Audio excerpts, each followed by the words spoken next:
Good morning students, welcome to learning classes and today we are going to start chapter 1 in science nutrition in a plant. Okay, तो हम आज पहला chapter nutrition in a plant discuss करेंगे यहाँ पर। उसमें देखेंगे इस चैप्टर में हमको पढ़ना है कि प्लांट अपना न्यूट्रिशन कैसे करते हैं, अपना फूड कैसे प्रिपेयर करते हैं, कौन सा प्रोसेस होता है, कितने तरह के फूड्स होते हैं और किस तरह के ऑर्गेनिजम्स होते हैं जिससे कि प्लांट्स अपना न्यूट्रिशन करते हैं, कितने तरह के प्लांट्स होते हैं, कुछ अपना फूड प्रिपेयर करते हैं, कुछ दूसरे पे डिपेंड्स होते हैं। इन सारी चीज़ों को हमको इस चैप्टर में डिस्कस करना है। ठीक है, तो हम सबसे पहले इस चैप्टर में देखते हैं न्यूट्रिशन। चैप्टर का नाम ही है न्यूट्रिशन इन अ प्लांट, यानी कि सबसे पहले हम जानते हैं कि न्यूट्रिशन क्या होता है। तो न्यूट्रिशन क्या होता है, यानी कि न्यूट्रिशन जो होता है न्यूट्रिएंट से जो ऑब्टेन एनर्जी, न्यूट्रिएंट्स क्या होते हैं, जैसे carbohydrate and protein, fat, vitamin, minerals, ठीक है, एंड एक और होता है वाटर, मिनरल से ये, ठीक है। तो ये हमारे क्या है, ये हमारे न्यूट्रिएंट्स हैं। क्या है ये न्यूट्रिएंट्स है। इसी से हमको क्या मिलती है, एनर्जी मिलती है, जिससे हमारे सारे life process, I mean nutrition, respiration, excretion, ये सारी चीजें होती है, जिससे कि प्लांट्स ग्रो करता है, फिर उसमें फ्रूट आते हैं, फिर सीड का फॉर्मेशन होता है। इस तरह से नेक्स्ट उनका जनरेशन चलता है, जिससे हमें न्यू प्लांट्स भी मिलते हैं। Number different type of plants होते हैं, कुछ में सीड का फॉर्मेशन होता है, कुछ फ्लोरिंग प्लांट्स होते हैं, कुछ ऐसे प्लांट्स होते हैं वेजिटेटिव प्रोपगेशन उसमें होता है, यानी कि उसके सीड नहीं बनते हैं, उसकी जो लीव्स होती हैं, जो स्टेम होते हैं, उसी से उनका ग्रो होता है। तो डिफरेंट टाइप ऑफ प्लांट्स होते हैं। ये आपको इतना ज्यादा डीप में नहीं जाना है, सिर्फ जनरली हमको देखना है कि ये न्यूट्रिएंट्स हैं। जैसे ये हमारी बॉडी में होते, ह्यूमन बींग्स भी यही लेते हैं, और यही जो होता है टाइप्स ऑफ, यानी कि हमारे में डिफरेंट टाइप होते हैं, प्लांट्स में डिफरेंट टाइप के होते हैं, यानी कि न्यूट्रिएंट से जो फूड से जो एनर्जी मिलती है उसी को कहते हैं न्यूट्रिशन। और जब न्यूट्रिशन मिलता है तभी प्लांट्स हो चाहे एनिमल हो, उनका डेवलपमेंट होता है। ठीक है, ओके। उसके बाद अब हमारा जो मेन है इस चैप्टर में पढ़ना है, that is a mode of nutrition. ठीक है, कि न्यूट्रिशन जो होता है प्लांट्स में वो कितने टाइप का होता है। तो मेनली जो होता है न्यूट्रिशन वो 2 टाइप्स का होता है। कितने टाइप्स का होता है, 2 टाइप्स का होता है। अब ये 2 टाइप्स कौन होते हैं, मैंने सबसे पहले हमको पढ़ना है ऑटोट्रॉफिक न्यूट्रिशन, यानी कि ऑटोट्रॉफिक न्यूट्रिशन। अब हम देखते हैं ऑटो क्या होता है। यहाँ पे हम इसको 2 पार्ट्स में डिवाइड कर देंगे। ऑटो मीन्स होता है सेल्फ, ठीक है। ट्रॉफिक मतलब फूड सिंथेसिस, फूड प्रिपेयर्ड करना, यानी कि ऐसे प्लांट जो अपना फूड खुद से प्रिपेयर करते हैं, उस तरह के मूड को ऑटोट्रॉपिक कहते हैं। और इस फॉर्म में जो न्यूट्रिशन लेते हैं that is autotrophic nutrition. Okay, तो यानी कि ऑटोट्रॉपिक न्यूट्रिशन जो होता है मेनली जो ग्रीन प्लांट्स होते हैं ये उनमें होता है, जिसमें फोटोसिंथेसिस होती है। ये हमारा मेन पॉइंट है, यानी कि हमको इस चैप्टर में जो हमारा सबसे इम्पोर्टेंट टॉपिक है, जिस पे बार बार क्वेश्चन आएंगे, बार बार आपको एग्जाम में क्वेश्चन करने पड़ेंगे, दैट इज अ फोटोसिंथेसिस। हमें उसकी पूरी एक एक फंडामेंटल्स को जानना है कि फोटोसिंथेसिस में क्या क्या मटेरियल्स यूज होती हैं, कैसे फोटोसिंथेसिस होता है, किसका कंडीशंस क्या होता है, क्या चीजें होनी कंपलसरी होती हैं, विदाउट उस चीज के फोटोसिंथेसिस नहीं हो सकती। इन सारी चीजों को हमको प्रॉपरली क्या करना है, इस टॉपिक में पढ़ना है। ओके, तो हमको इतना समझ में आ गया, यानी कि ऐसे प्लांट्स जो अपना फूड खुद ही प्रिपेयर करते हैं, खुद ही सिंथेसाइज करते हैं, that is known as autotrophic mode of nutrition. और इसमें प्रोसेस जो होता है, जिस प्रोसेस से वो अपना फूड प्रिपेयर करते हैं, that is a photosynthesis. Photosynthesis is a unique process on the earth, यानी कि अर्थ पे एक ही ऐसा प्रोसेस है फोटोसिंथेसिस जो कि रॉ मटेरियल से अपना फूड प्रिपेयर्ड करते हैं। अब ये नहीं समझे रॉ मटेरियल्स क्या होता है। रॉ मटेरियल्स होता है कार्बन डाइऑक्साइड और वाटर, ठीक है, ये हमारे रॉ मटेरियल्स हैं जो किसके कंपोनेंट्स हैं, फोटोसिंथेसिस के। यही मटेरियल्स यूज होते हैं फोटोसिंथेसिस में और presence of light and chlorophyll. कौन सी लाइट? सनलाइट, ठीक है। तो सनलाइट का प्रेजेंस होना कंपलसरी है। जब तक सनलाइट नहीं होगी तब तक फोटोसिंथेसिस नहीं होगा, जब तक वाटर नहीं होगा तब तक फोटोसिंथेसिस नहीं होगा, जब तक कार्बन डाइऑक्साइड नहीं होगा तब तक फोटोसिंथेसिस नहीं होगा। और जो सबसे ज्यादा मेन इंपॉर्टेंट है that is a chlorophyll. Okay, यानी कि प्लांट्स में क्लोरोफिल प्रेजेंट होना चाहिए। अब ये क्लोरोफिल क्या है अभी मैं डिस्कस करती हूँ। पहले हम ये देखते हैं फोटोसिंथेसिस, यानी कि 6 मॉलिक्यूल। ये आपकी बुक में ऐसे नहीं दिया होगा, मैंने आपको जनरली जानने के लिए, क्योंकि आगे हमको इसी फॉर्म में पढ़ना है, आप अभी से इसको जानते रहेंगे, that is a good. Okay, तो ये हमारा क्या है? कार्बन डाइऑक्साइड है, कार्बन डाइऑक्साइड है। और ये हमारा वाटर का फॉर्मूला होता है। क्या फॉर्मूला होता है? H2O, ठीक है। ये हाइड्रोजन है और ये ऑक्सीजन है। यहाँ पर कार्बन डाइऑक्साइड, कार्बन और ऑक्सीजन मिलकर कार्बन डाइऑक्साइड बनाते हैं। अब ये दोनों मिलकर आपस में क्या करते हैं? रिएक्शन करते हैं।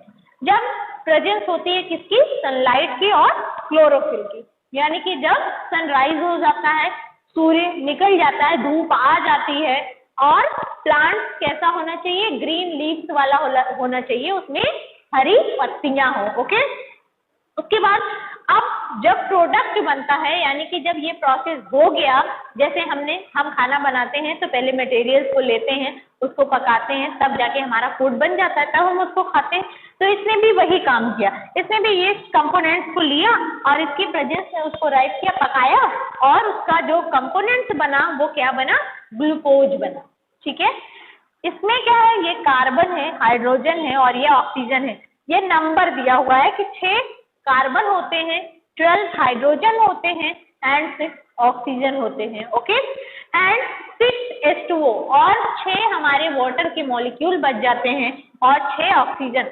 प्लांट क्या कर रहा है? हमें ऑक्सीजन भी देता है, यानी कि जब फोटोसिंथेसिस होता है तो क्या होता है कि ऑक्सीजन भी वहां पर रिलीज होती है और वही ऑक्सीजन हम क्या करते हैं? लेते हैं। इसीलिए कहा जाता है कि हमको ज्यादा से ज्यादा प्लांटिंग करनी चाहिए, क्योंकि जब प्लांटिंग हम ज्यादा से ज्यादा करेंगे तो हम कार्बन डाइऑक्साइड ले रहा है, ये कार्बन डाइऑक्साइड ले रहा है और क्या दे रहा है? ऑक्सीजन दे रहा है। तो इससे जो बैलेंस होगा एटमॉस्फेयर में कार्बन डाइऑक्साइड का, ऑक्सीजन का अमाउंट बढ़ता जाएगा और कार्बन डाइऑक्साइड का अमाउंट घटता जाएगा, जिससे कि हमारा एटमॉस्फेयर, ग्लोबल वार्मिंग, ये सारी प्रॉब्लम नहीं आएंगी, ठीक है।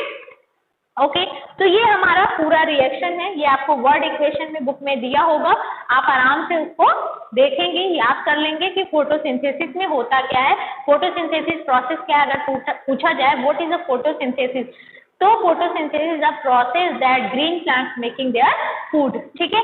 फोटोसिंथेसिस एक प्रोसेस है जिसमें ग्रीन प्लांट अपना फूड प्रिपेयर करते हैं। आई होप कि इतना समझ में आपको आ गया होगा। That is the first mode of nutrition, that is the autotrophic, and in this process we involve the photosynthesis. And what happens photosynthesis? And carbon dioxide and water mix each other and presence of sunlight and chlorophyll and form glucose, water and oxygen. That's clear? Okay, now come to the point. जो हमारी green leaves होती है, okay, जो हमारी green leaves होती है उसमें क्या होता है? सपोज में ग्रीन लीव्स हमने देखा है, हम मान लेते हैं that is a green leave. Okay, ये हमारी ग्रीन लीव्स है, ठीक है। इसके जो पोर होते हैं हमने देखा कि इस तरह होते हैं, बराबर नहीं होते, एकदम थोड़ी से छोटे बड़े इस तरह का स्ट्रक्चर होता है, ठीक है। तो ये जो स्ट्रक्चर्स है हमारा, यहीं पर ये जो पोर्स होते हैं, बहुत छोटे छोटे पोर्स होते हैं, उसी को हम क्या कहते हैं?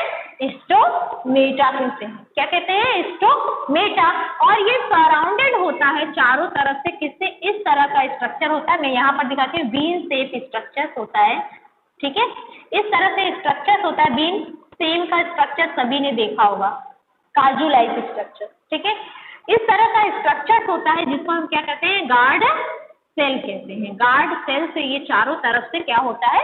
सराउंडेड होता है। That is a help in the exchange of a gases. कौन सी गैसेज? कार्बन डाइऑक्साइड को लेना, ऑक्सीजन को निकालना, वो हम ऐसा नहीं करते, हम ऑक्सीजन को लेते हैं, कार्बन डाइऑक्साइड को रिलीज करते हैं, बट ये क्या करते हैं, कार्बन डाइऑक्साइड को लेते हैं और ऑक्सीजन को रिलीज करते हैं। ओके, तो स्टोमेटा यानी कि जो लीव्स पर टिनी पोर्स होते हैं साइड पे, that is called stomata. Okay, उसके बाद ये कहाँ होता है, ऑन द सरफेस लीव्स, यानी लीव्स की सरफेस पे जो लीव्स होती है, जो पत्तियां होती हैं, उसके सरफेस पे स्टोमेटा प्रेजेंट होता है। उसके बाद क्लोरोफिल आ गया हमारा, ये हमारा मोस्ट इम्पॉर्टेंट है फॉर फोटोसिंथेसिस, यानी कि फूड बनाने के लिए, अगर ये नहीं होगा तो फूड बन नहीं पाएगा। ठीक है, तो ये जितने ये ग्रीन पिगमेंट होता है, पिगमेंट मतलब कलर, ठीक है, ये ग्रीन कलर का एक मटेरियल होता है जो कि ग्रीन लीव्स में प्रेजेंट होता है, और यही आपने यहाँ पर देखा कि यही हेल्प कर रहा है क्या करने में, फोटोसिंथेसिस यानी फूड मेकिंग प्रोसेस में ये इसका इम्पोर्टेंट रोल होता है। हम आगे जाके पढ़ेंगे, ये 3 तरह के होते हैं, प्लास्टिड, क्लोरोफिल, क्लोरोफिल तो हम जान ही गए हैं अभी से, बाद में ल्यूकोप्लास्ट, क्रोमोप्लास्ट, ये सारी चीजें भी हम पढ़ेंगे। ठीक है, उसके बाद हमारा ये पूरा पहला ऑटोट्रॉपिक न्यूट्रिशन खत्म हो गया। ठीक है, अब हमको दूसरा टाइप पढ़ना है, that is a heterotrophic nutrition. तो हम देखते हैं second type, that is a heterotrophic nutrition. ठीक है, पहला हमने देख लिया ऑटोट्रॉपिक न्यूट्रिशन, उसमें फोटोसिंथेसिस हुआ। उसके बाद हम दूसरा देखेंगे हेटेरोट्रॉपिक न्यूट्रिशन। ठीक है, हेटेरोट्रॉपिक न्यूट्रिशन को ये भी ऑटोट्रॉपिक की तरह हम इसको डिवाइड करके देख लेंगे। हेटेरो मीन्स होता है अदर, ठीक है, यानी कि दूसरे पे डिपेंड होना। ऐसे प्लांट जो अपना फूड खुद से सिंथेसाइज न करके दूसरे पर डिपेंड होते हैं, यानी कि दूसरे के बनाए खाने को खाते हैं, इसको कहते हैं हेटेरोट्रॉपिक न्यूट्रिशन। यानी कि ये अपना न्यूट्रिशन दूसरों के द्वारा या फिर दूसरे प्लांट से अपना न्यूट्रिशन करते हैं, इसीलिए इस कैटेगरी में आने वाले सभी प्लांट्स को क्या कहते हैं, हेटेरोट्रॉपिक न्यूट्रिशन। ठीक है, तो इसमें हेटेरोट्रॉपिक न्यूट्रिशन के कुछ पार्ट होते हैं, आपको सिर्फ अभी जनरली समझ लेना है इसके कुछ फंडामेंटल्स को, बाकी सारी चीजों को हम हायर क्लासेस में पढ़ेंगे, अभी आपको बहुत डिटेल्स में नहीं पढ़ना है। ठीक है, तो इसमें हेटेरोट्रॉपिक न्यूट्रिशन यानी कि ऐसे प्लांट्स जो अपना फूड खुद से प्रिपेयर न करके दूसरे पे डिपेंड होते हैं, उसी को कहते हैं हेटेरोट्रॉपिक न्यूट्रिशन। ओके, उसके बाद इसमें एक फंडामेंटल्स है, that is a host. Host किसे कहते हैं, हम जनरल लैंग्वेज में भी होस्ट एंड गेस्ट वाली लैंग्वेज समझते हैं कि कौन होस्ट होता है और कौन गेस्ट होता है। यानी कि हम अगर किसी के यहाँ जाते हैं तो वो हम गेस्ट हो जाते हैं, अगर कोई हमारे यहाँ आता है तो फिर हम क्या होते हैं, होस्ट हो जाते हैं। तो यानी कि जब जो होस्ट रहता है वही खिलाता पिलाता ये सारी चीजें करता है, तो ये होस्ट है जो कि ग्रीन प्लांट्स होते हैं, क्योंकि फूड तो उसी ने बनाया है, ये गेस्ट की तरह आए, खाए पिए और चले गए। तो यानी कि ये प्लांट्स जो हैं, कौन, ग्रीन प्लांट्स जिसमें फोटोसिंथेसिस होती है, वो क्या होते हैं, होस्ट होते हैं। और इसी होस्ट से ये हेटेरोट्रॉपिक टाइप के जो प्लांट्स होते हैं, जो अपना फूड प्रिपेयर नहीं कर पाते, कुछ रीजन होता है, ऐसा नहीं कि वो करना नहीं चाहते, वो नहीं कर पाते क्योंकि हो सकता है उनके पास क्लोरोफिल ना हो। ठीक है, क्लोरोफिल नहीं होता है, ग्रीन लीव्स नहीं होती है, इसीलिए उसमें वो फोटोसिंथेसिस नहीं कर पाते। तो यानी कि ग्रीन प्लांट्स जो होते हैं उनको हम होस्ट करते हैं, ये फूड प्रिपेयर करते हैं और फूड को फिर वहां पर देते हैं। ये हेटेरोट्रॉपिक टाइप ऑफ जो न्यूट्रिशन प्लांट्स होते हैं उनका न्यूट्रिशन होता है। उसके बाद पैरासाइट क्या होते हैं, पैरासाइट गेस्ट। ठीक है, यानी कि ऐसे प्लांट्स जो कि अपना फूड प्रिपेयर नहीं कर पाते और दूसरों से अपना न्यूट्रिशन करते हैं, उसी को कहते हैं पैरासाइट। ये दूसरे के ऊपर पूरी तरह से डिपेंडेंट होते हैं फॉर फूड, फूड के लिए दूसरे प्लांट्स पर पूरी की पूरी तरह, यानी कि उनके बनाए हुए खाने को ही खाकर वो अपनी लाइफ को सरवाइव करते हैं। ठीक है, तो इसमें एग्जांपल है हमारा कस्क्यूटा, दैट इज आमरविल। इसके पास ग्रीन लीव्स नहीं होती, क्लोरोफिल एक्सेस होता है, इसीलिए ये अपना फूड प्रिपेयर नहीं कर पाते और ये फिर क्या करते हैं, डिपेंडेंट होते हैं ग्रीन प्लांट्स पर और फूड। ठीक है, इसी तरह एक और एग्जांपल मैं बताती हूँ, दैट इज अ राइजोबियम। ये जो राइजोबियम होता है ये कहाँ प्रेजेंट होता है, जो हमारे मटर दालें होती हैं, जो पल्सेस होती हैं, उनके नोड्यूल्स में प्रेजेंट होता है रूट के। रूट यानी उनमें ये क्या करता है, शेल्टरिंग का काम करता है कि हम फूड प्रिपेयर्ड नहीं कर सकते, तुम हमको खाना दे दो। नाइट्रोजन फिक्सिंग का काम करता है, हम एटमॉस्फेयर से नाइट्रोजन ले आकर आपको देंगे और आप मुझे खाना देना। तो ये अलग अलग बहुत सारे इसके एग्जाम्पल हैं जो कि अपना फूड प्रिपेयर्ड नहीं करते और दूसरे के ऊपर डिपेंड रहते हैं। ठीक है, इसमें अभी तो हमको सिर्फ प्लांट्स के बारे में जानना है, एनिमल्स भी ऐसे बहुत होते हैं। हम आप भी क्या करते हैं, डिपेंडेंट्स ऑन डायरेक्टली और इनडायरेक्टली ऑन द प्लांट्स। ठीक है, उसके बाद हमारा एक और आता है that is heterotrophic nutrition, insectivorous plants. ठीक है, इंसेक्टिवोरस प्लांट्स, इसके नाम से ही पता, इंसेक्ट यहाँ से हटा देंगे तो क्या हो जाएगा, इंसेक्ट, यानी कि ऐसे प्लांट्स जो इंसेक्ट को खाते हैं, इंसेक्ट से अपना न्यूट्रिशन करते हैं, उसको कहते हैं इंसेक्टिवोरस प्लांट्स। ठीक है, इंसेक्टिवोरस प्लांट्स हमने यहाँ पर देखा फीचर प्लांट्स एग्जाम्पल के फॉर्म में, यानी कि ऐसे प्लांट्स में इस तरह का स्ट्रक्चर होता है और एक जूस सेक्रेट होता है और उसी के अट्रैक्शन के थ्रू कीड़े आकर उस पर बैठते हैं, इंसेक्ट जो होते हैं उस पर बैठते हैं और वो क्या कर लेते हैं, उसको अपनी तरफ अट्रैक्ट करके उसको खींच लेते हैं और फिर उसको खा जाते हैं और उससे उनका न्यूट्रिशन होता है। तो ऐसे प्लांट्स जो इंसेक्ट के थ्रू अपना न्यूट्रिशन करते हैं उसको कहते हैं इंसेक्टिवोरस प्लांट्स। तो ये था हमारा ऑटोट्रॉफिक एंड हेटेरोट्रॉफिक। तो ऑटोट्रॉफिक अच्छे से समझ में आ गया होगा कि ऑटोट्रॉफिक ऐसे प्लांट जो अपना फूड खुद प्रिपेयर करते हैं, वो किसी पर डिपेंड नहीं होते हैं और वो भी रॉ मटेरियल से करते हैं। रॉ मटेरियल क्या क्या होता है, कार्बन डाइऑक्साइड होता है, वाटर होता है, presence of sunlight and chlorophyll. ठीक है, जैसे हमने यहाँ पर लिखा हुआ है। ठीक है, तो और हमारा दूसरा टाइप क्या था, हमारा दूसरा टाइप था हेटेरोट्रॉफिक न्यूट्रिशन, जिसमें कि प्लांट्स अपना फूड प्रिपेयर नहीं कर पाते और ये दूसरों के ऊपर डिपेंड होते हैं और उनके बनाए हुए भोजन को ये करते हैं जिससे इनका न्यूट्रिशन होता है। ठीक है, ऑटोट्रॉफिक और हेटेरोट्रॉफिक अच्छे से देख लिया था। अब हम आगे की टॉपिक देखेंगे। एक सेम एज ऑटोट्रॉफिक हेटेरोट्रॉफिक की तरह है सैप्रोट्रॉफिक न्यूट्रिशन। ठीक है, तो सैप्रोट्रॉफ से क्या होता है, सबसे पहले हम देखते हैं the mode of nutrition in which organisms take in nutrients from dead and decaying matter is called saprotrophic nutrition। ठीक है, ऐसे प्लांट्स, ऐसे ऑर्गेनिज्म जो अपना फूड, अपना न्यूट्रिशन डेड और डिकेइंग मैटर से लेते हैं, यानी कि सड़े गले मटेरियल से अपना खाना पीना खाते हैं, उसको कैसा न्यूट्रिशन कहते हैं, सैप्रोट्रॉफिक न्यूट्रिशन कहते हैं। यानी कि ऐसे ऑर्गेनिज्म जो कि सैप्रोट्रॉफ यानी कि सड़े गले मटेरियल से अपना न्यूट्रिएंट करके ग्रो करते हैं, अपनी लाइफ को सरवाइव करते हैं, उसको कहते हैं सैप्रोट्रॉफिक न्यूट्रिशन। ठीक है, इसमें एग्जाम्पल हम ले लेते हैं, जैसे आपने देखा होगा मशरूम, देखा है मशरूम, ये मशरूम एक खाने वाला मशरूम आता है जिसकी हम सब्जी बना के खाते हैं, बट एक होता है टॉक्सिक। जैसे हम जब रेनिंग सीजन होता है, बारिश का मौसम होता है, तो हम देखते हैं ऐसे जहाँ पर थोड़ा सा सड़ा गला मटेरियल्स होता है, यानी कि जहाँ पर हम वेस्ट मैटर पड़ा होता है वहाँ पे वो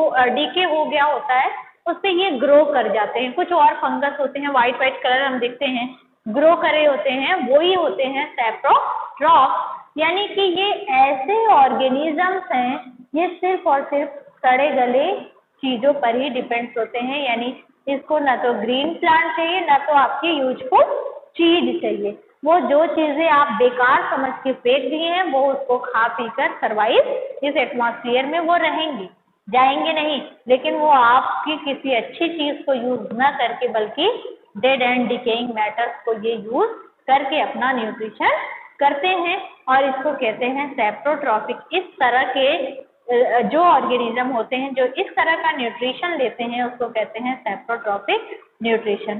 क्लियर, इतना समझ में आ गया कि सैप्रोट्रॉफ क्या होते हैं। सैप्रोट्रॉफिक न्यूट्रिशन किसको बोलते हैं कि ऐसे प्लांट्स, ऐसे ऑर्गेनिज्म जो अपना nutrition dead and decaying matter से लेते हैं, सड़े गली चीजों से लेते हैं, उसको कहते हैं सैप्रोट्रॉफिक न्यूट्रिशन। ठीक है, उसके बाद हमारा सिम्बियोसिस, ये मैंने अभी थोड़ी देर पहले बताया था कि कुछ ऐसे ऑर्गेनिजम्स होते हैं जो कि रहते भी हैं वहां पर और खाते भी उनका है, यानी कि खाएंगे भी उनको और वहां पर वो रहेंगे भी, ठीक है। तो some organism live together and share both shelter and nutrients, यानी कि ये दोनों चीजों को शेयर करते हैं, यानी कि हम आपके घर में रहेंगे, आपका घर भी शेयर करेंगे और आपकी बनी हुई चीज जो खाना आपका बन रहा है वो भी खाएंगे, ठीक है। तो ये कैसा, इनके रिलेशन को, इस तरह के रिलेशन को क्या कहते हैं, सिम्बियोटिक रिलेशनशिप, यानी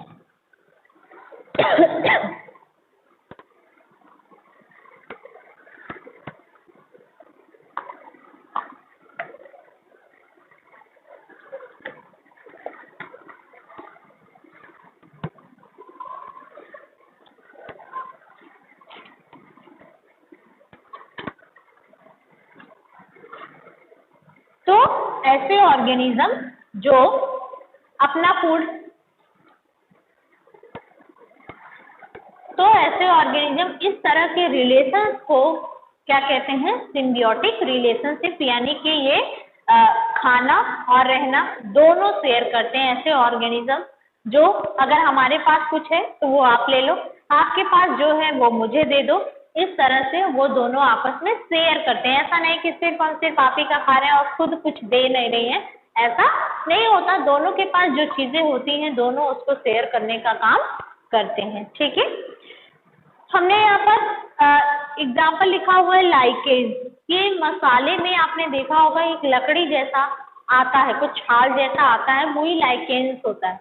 कुछ लोग बहुत अच्छे से इसको जानते होंगे, कुछ नहीं जानते। ये हमारे साइंस में बहुत इंपॉर्टेंट रोल प्ले करता है। इसी लाइकेंस का ही क्या बना होता है, लिटमस पेपर।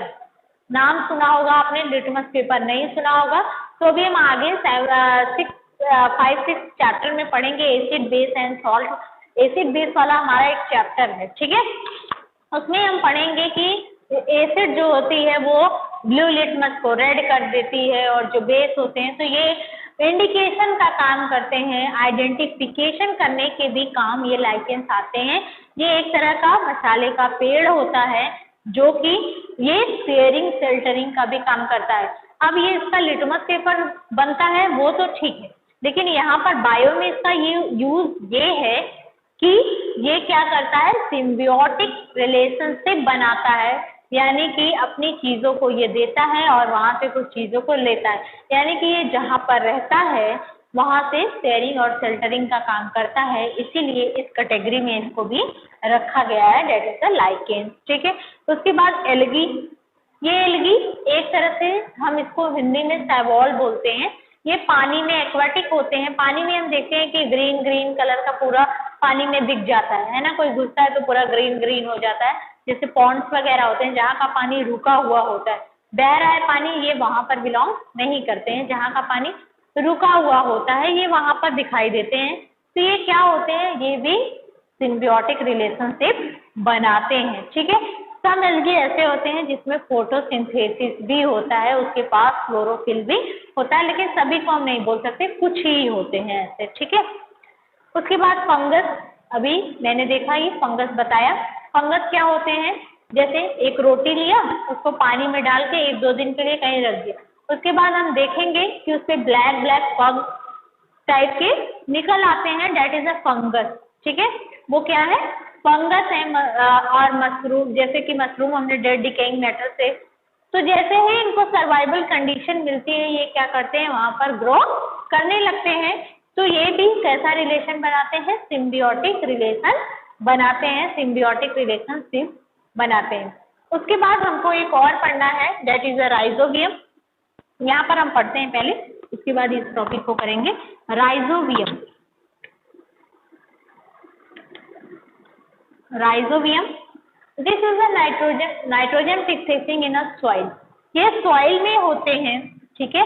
कहते हैं कि हम एटमॉस्फेयर से नाइट्रोजन ले आएंगे और इस मिट्टी में नाइट्रोजन के फिक्सेशन, यानी कि ज्यादा अमाउंट या कम है तो और लाएंगे, ज्यादा है तो इसको ले जाएंगे, ये काम करेंगे। लेकिन जो आप फूड अपना बना रहे हो उसमें से थोड़ा खाना मुझे भी खिलाना, यानी कि ये भी सिम्बियोटिक रिलेशनशिप करते हैं। आपने दिया होगा कि सॉइल को कैसे नरिशमेंट रखा जाता है, बुक में एक टॉपिक है how to nourish the soil. तो सॉइल को ये राइजोबियम जो होते हैं नाइट्रोजन फिक्सेशन का काम करते हैं सॉइल के अंदर, और वहां पर उनका न्यूट्रिशन होता है, ये वहां से न्यूट्रिशन लेते हैं और उनको नाइट्रोजन एटमॉस्फेयर से उस फॉर्म में कुछ ऐसी चीजें होती हैं जो कि चेंजेस फॉर्म में प्लांट्स या फिर एनिमल्स उसको एक्सेप्ट करते हैं, उस फॉर्म में नहीं एक्सेप्ट कर पाते। जैसे कार्बोहाइड्रेट होता है तो वो जब उसी फॉर्म में हमारी बॉडी उसको एक्सेप्ट नहीं कर पाती। जैसे प्रोटीन होता है, प्रोटीन भी उस फॉर्म में नहीं, ये छोटे छोटे मॉलिक्यूल्स में ये कॉम्प्लेक्स कंपोनेंट्स होते हैं और उसको वो सिंपल कंपोनेंट्स में तोड़ने के बाद उसको एक्सेप्ट करते हैं। तो ये वो काम करता है कौन? राइजोबियम। ठीक है, ये कहाँ प्रेजेंट होता है? ये जो पल्सेज होती हैं उनके नोड्यूल्स में, उनके रूट के नोड्यूल्स, जो रूट होती है, जड़ें होती हैं, उसके जो नोड्यूल्स होते हैं उसमें ये प्रेजेंट होते हैं और सॉइल में नाइट्रोजन फिक्सेशन का काम करते हैं, जिससे कि सॉइल का नरिशमेंट बना होता है। ये सॉइल फर्टिलिटी जो होती है उसकी प्रॉपर रहती है। ठीक है, तो इस चैप्टर में हमको जनरली इतनी ही चीजें पढ़नी थी। हम एक बार फिर से इस सारी चीजों को रिवाइज कर लेते हैं ताकि आपको पूरी चीजें अच्छे से समझ में आ जाए। और ये आपका बहुत इंपॉर्टेंट चैप्टर है, आगे भी आपको बड़ी हायर क्लासेस में भी इस चैप्टर को कंटिन्यूएशन देना है, पढ़ते रहना है। तो हमको बेसिक चीजों को बहुत अच्छे से समझ लेना है। अगर हम बेसिक को बहुत अच्छे से समझे रहेंगे तो इसी चीज को हमको क्लास 10th में जब पढ़ना पड़ेगा, क्लास 8th में जब पढ़ना पड़ेगा, तो अभी आप 7th से 8th में जाओगे, 8th से 9th 10th में जाओगे तो ये 10th में भी यही सारी चीजें आपको मिलेंगी। तो वहां पढ़ने में आपको ये बहुत इजी से समझ में आ जाएगा अगर आपको बेस समझ में आया रहेगा तो।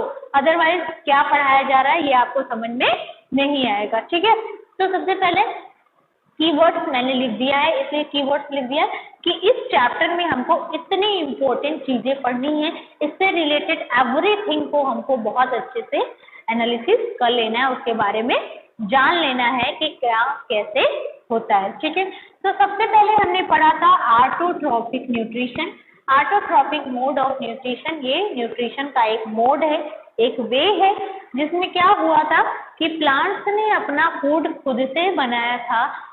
सेल्फ प्रिपेयर टू सिंथेसाइज बोल सकते हैं, प्रिपेयर बोल सकते हैं, फूड का सिंथेसाइज जो खुद से करते हैं, और उस तरह के न्यूट्रिशन को ऑटोट्रॉपिक न्यूट्रिशन कहते हैं। ठीक है, उसके बाद हमारा दूसरा जो मेन इंपॉर्टेंट टॉपिक था और इस चैप्टर में जो सबसे बड़ा टॉपिक हमको पढ़ना था, दैट इज अ फोटोसिंथेसिस। ठीक है, तो फोटोसिंथेसिस यानी कि ऐसा ये एक प्रोसेस है, मैंने बताया कि अर्थ पे ये यूनिक प्रोसेस है जिसमें प्लांट रॉ मटेरियल्स यानी कि कुछ ऐसे इंपॉर्टेंट चीज नहीं लेते कि जिससे हमारे एटमॉस्फेयर में कोई लॉस हो। ठीक है, ये कार्बोहाइड्रेट, इसका रॉ मटेरियल क्या था मैंने बताया था, CO2 प्लस H2O, यानी और प्रेजेंस ऑफ सनलाइट और क्लोरोफिल। ठीक है, तो इसकी प्रेजेंस में ही इसने अपना फूड, ये प्लांट्स जो ग्रीन प्लांट्स होते हैं वो अपना फूड इस प्रोसेस के थ्रू फोटोसिंथेसिस, फोटो मीन्स होता है लाइट, सिंथेसिस मीन्स होता है टू प्रिपेयर। ठीक है, तो लाइट के थ्रू जो चीजें प्रिपेयर होती है, सिंथेसाइज होती हैं, इसीलिए इसको फोटोसिंथेसिस कहा जाता है, क्योंकि जो प्लांट्स होते हैं वो सनलाइट के थ्रू अपना फूड प्रिपेयर करते हैं, और वो प्रोसेस कौन सा है? फोटोसिंथेसिस है। ये प्लांट्स, ग्रीन प्लांट्स में होता है, और इस प्रोसेस के थ्रू प्लांट जो होते हैं अपना फूड प्रिपेयर करते हैं। ठीक है, समझ में आ गया? ओके, इसकी कुछ कंडीशंस होती हैं कि प्लांट्स में कुछ चीजें जब प्रेजेंट होंगी तभी फोटोसिंथेसिस होगा, और सारे प्लांट्स में नहीं होगा। अगर कुछ प्लांट्स में कुछ चीजें ऐसी होती हैं कि जो फोटोसिंथेसिस के लिए मस्ट होती हैं, अगर वो नहीं होंगी तो फोटोसिंथेसिस नहीं होगा। ठीक है, तो सबसे पहले हमारा जो मोस्ट इम्पॉर्टेंट है क्लोरोफिल, मैंने बताया chlorophyll is a pigment that is a colour. ये कैसा होता है? ग्रीन होता है। कौन से कलर का? ग्रीन। ग्रीन कलर का ये पिगमेंट होता है, और ये पत्तियों में जो पत्तियां होती हैं ये इसको कंटेन की रहती हैं, यानी कि ये ग्रीन जो पिगमेंट्स है ये क्लोरोफिल नाम होता है इसका, ये पत्तियों में प्रेजेंट होता है और ये ही मेन इंपॉर्टेंट रोल प्ले करता है कैप्चरिंग ऑफ द सनलाइट। अगर ये नहीं होगा तो सनलाइट को कैप्चर नहीं कर पाएगा। इसीलिए जिस प्लांट में क्लोरोफिल नहीं होता है वहां पर फोटोसिंथेसिस नहीं होती। क्यों नहीं होती? क्योंकि सनलाइट ही कैप्चर नहीं कर पाएंगे और जब सनलाइट कैप्चर नहीं कर पाएंगे तो फूड प्रिपेयर्ड होने का कोई चांस ही नहीं आता। तो इसीलिए क्लोरोफिल जहां पर प्रेजेंट होता है वहीं पर फोटोसिंथेसिस होती है। ठीक है, उसके बाद ये फोटोसिंथेसिस क्लोरोफिल प्रेजेंट हो गया, फोटोसिंथेसिस के लिए मस्त था। उसके बाद ये क्लोरोफिल जो होता है ये होता क्या है? लीफ जो होता है उसमें स्टोमेटा, उसके सरफेस पे एक टीनी पोर्स मतलब होल्स होते हैं छोटे छोटे, वही प्रेजेंट होते हैं स्टोमेटा। और इसमें बीन शेप का गार्ड सेल होता है जो चारों तरफ से इसको घेरे रहता है, सराउंडेड रहता है, जो कि गैसेज एक्सचेंज और एनर्जी को स्टोर करने में प्लांट्स में हेल्प करता है। ठीक है, उसके बाद हमारा ये पूरा ऑटोट्रॉपिक क्लियर हो गया। ऑटोट्रॉपिक अगर डिटेल्स में आपसे पूछता है तो आप आराम से कि ऑटोट्रॉपिक ऐसा न्यूट्रिशन होता है जो कि फूड खुद से प्रिपेयर करते हैं, इसमें फोटोसिंथेसिस के थ्रू होता है। फोटोसिंथेसिस रॉ मटेरियल्स यूज करते हैं, that is carbon dioxide and water and chlorophyll होना मस्ट है। क्लोरोफिल नहीं होगा तो सनलाइट कैप्चर नहीं होगा और फोटोसिंथेसिस नहीं हो पाएगी। और उसके बाद ये क्लोरोफिल जो होता है वो लीव्स में प्रेजेंट होता है। पूछा जाता है कि कहाँ प्रेजेंट होता है, तो लीव्स में प्रेजेंट होता है, पत्तियों में प्रेजेंट होता है और उसके सरफेस पे स्टोमेटा प्रेजेंट होता है, that is surrounded by guard cell. तो एक ये टॉपिक हमारा क्लियर हो गया। उसके बाद हमारा सेकेंड इंपॉर्टेंट टॉपिक है हेटेरोट्रॉपिक न्यूट्रिशन, यानी कि ऐसे प्लांट्स जो अपना फूड खुद से प्रिपेयर नहीं करते, वो क्या करते हैं? दूसरों के ऊपर डिपेंड होते हैं और उनके बनाए हुए फूड को ये क्या करते हैं? लेते हैं, उससे अपना न्यूट्रिशन करते हैं। ठीक है, तो इसमें हमने होस्ट बताया कि जो फूड को प्रिपेयर करते हैं that is the green plant, और पैरासाइट बताया कि जो बने बनाए फूड को खाते हैं, दूसरे के ऊपर डिपेंड होते हैं, पैरासाइट। और इंसेक्टिवोरस प्लांट्स, ऐसे प्लांट्स जो इंसेक्ट के थ्रू अपना न्यूट्रिशन करते हैं, that is a insectivorous plant. ठीक है, उसके बाद ये हमारा हो गया राइजोबियम, हमने समझ लिया था। अगर एनीबडी यू आस्क कि what is difference between autotrophic and heterotrophic, तो इजिली आप डिफाइन कर सकते हो, बता सकते हो कि ऑटोट्रॉपिक में फूड खुद से प्रिपेयर्ड होता है, heterotrophic as well as depend on the autotrophic. ठीक है, और इसमें फोटोसिंथेसिस होता है, यहाँ पर फोटोसिंथेसिस नहीं होता, यहाँ पे क्लोरोफिल होता है, यहाँ पर नहीं होता। तो ये सारे डिफरेंसेस हम ऑटोट्रॉपिक और हेटेरोट्रॉपिक में दे सकते हैं। तो ये था हमारा पूरा चैप्टर। आई होप कि ये चैप्टर आपको समझ में आया होगा। ओके, अच्छे से वीडियो देखेंगे, बुक को पढ़ेंगे, एक बार पहले बुक पढ़ेंगे फिर वीडियो को देखेंगे और जो भी डाउट आता है वो आप अपने टीचर से क्लियर कर सकते हैं। ठीक है, थैंक यू क्लास।